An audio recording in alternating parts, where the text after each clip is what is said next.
Scroll up nyo lang yan. Ayan. O kaya pindutin nyo lang yung Google search bar or Google Apps.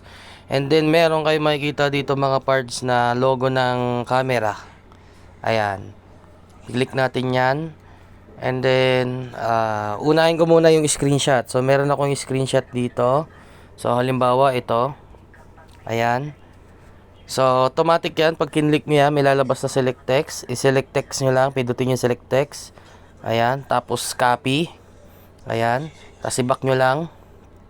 And then lagyan natin sa English translator. Ayan. Tapos ipi-paste lang natin. Ayan. So ito na siya. Ayan. So pangalawa, gawin natin picture naman.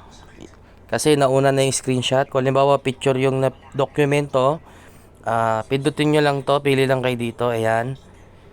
Ayan. Tapos select text ulit. Copy. Tapos English translator. Burahin na natin yan. Ayan. So ganun lang kadali mag-copy paste ng text ng picture o kaya mga screenshot na picture na may text or dokumento na sulat. Ayan. So ganun lang mga parts.